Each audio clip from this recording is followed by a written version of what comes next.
Assalamualaikum, selamat malam. Okey. Ini rakaman untuk Gold. Thank you yang baru subscribe.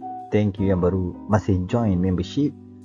Jom kita tengok apa yang terjadi pada Gold hari Khamis dan hari Jumaat. Kita tahu market close, so tak ada pergerakan apa-apa. Just kita pakai je zone-zone yang kita marking untuk lakukan dagangan buy ataupun sell berpandu kepada candlestick open dan close sahaja. Okey, yang pertama tanya yang buy ataupun sell.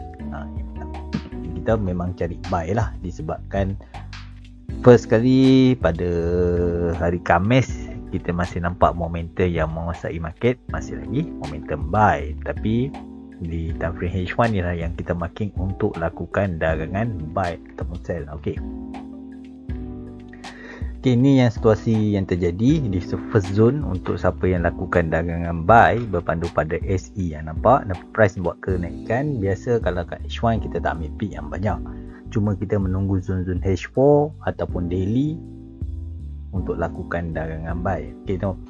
Yang kedua, siapa yang pakai B-band, alhamdulillah dapat price buat kenaikan. Sebab tu kita marking ni walaupun dia break open, yang kita nak menunggu open close price tu macam mana. Sebab tu bila situasi yang bila price kita nampak dia break support ni adalah zone untuk sell, sementara untuk mencari buy position dan TP balik di zone yang kita marking. Ni salah satu contoh lah, bila kita dah marking, hampa tak payah kelang kabut dah. Kita buy ada reason, kita sell pun ada reason. Lower time frame, bigger time frame mengatakan buy. So dekat sini lah, siapa yang tunggu kat bawah ni dekat area 1 memang mencari angka 1 dan TP balik di angka 4. Siapa yang pakai angka simple lah. Maksudnya 331 dia akan cari untuk buy, 334 untuk TP zone. Berpandu pada angka. Kenapa? Sebab kita follow trend bigger time frame untuk buat kenaikan. Tapi bila kita nampak ada sesuatu dekat time frame H4, so dekat sini untuk pagi besok kita boleh tengok market mungkin ada gap. Situasi gap, kita jangan kelang kabut nak kejar market yang kalau walaupun di gap, dia tutup gap ke apa, kita biarkan market tu nak bagi kita untuk kita lakukan dagangan buy ataupun sell. Okay, sebelum ni kita delete dulu yang kita marking. So apa tindakan kita? Kita just tengok daily, weekly, daily, H4 dan H1. Okay, situasi jadi macam ni kita kena berhati-hati disebabkan kita takut dia bagi di bigger time frame lah. Salah satu contoh bila situasi dia memberi entry di time frame weekly, so kita kena hati-hati lah. Okay, lain tak berapa cantik ni, tapi tak apa, saya akan teruskan juga. Okay, dekat bila kita tengok open close price weekly, kita dah nampak ada dia close sebagai masih lagi sebagai momentum buy. Maksudnya masih lagi ada tendensi untuk kenaikan, dan ini adalah zone yang kita nampak SE buy. Ni subjektif, dia boleh test kat tengah-tengah ni, dia boleh test dekat sini untuk buat kenaikan lagi.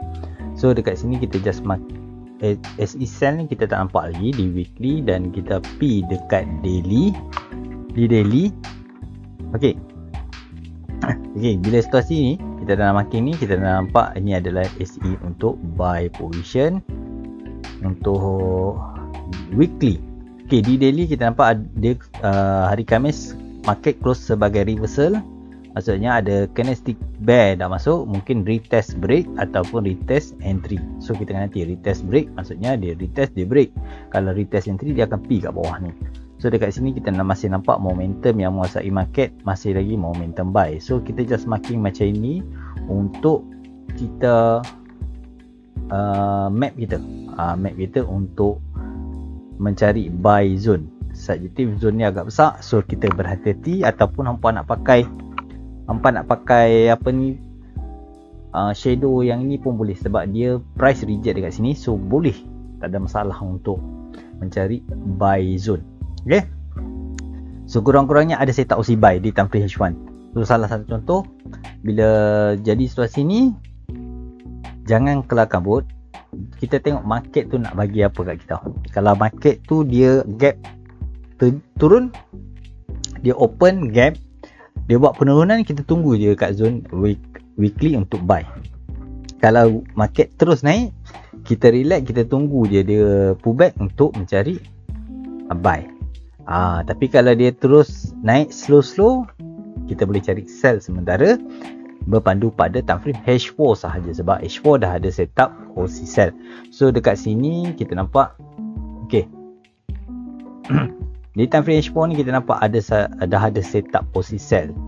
So dekat sini dah penentuan market dia nak buat all time high lagi ataupun dia ada retestment di weekly ataupun daily. So dekat sini. Okey. Bila jadi situasi ni, apa map kita yang pertama? Map kita pertama dekat sini saja untuk mencari sell zone. Kita kecilkan zone. Kenapa? Sebab bila dia break ni, maksudnya dia jadi setup opsi buy. Kita tunggu dia pullback untuk mencari buy zone. Buy berpandu bigger time frame. So dekat sinilah map kita. Sebab tu saya kata tunggu open market, tengok dia gap ke mana. Kalau dia gap ke atas, jangan duk kelang kabut. Kita tunggu dia pullback, kita buy. Tapi kalau dia gap ke bawah, jangan pening kepala. Kita tengok kat zone ni dulu. Zone shadow ni. Boleh nak pakai zone shadow ni ataupun buka lower time frame H1. Tengok reversal retest ni, peka saja dekat zone ni untuk mencari buy zone. Buy zone, first zone kat sini, the second zone untuk mencari buy zone kat sini.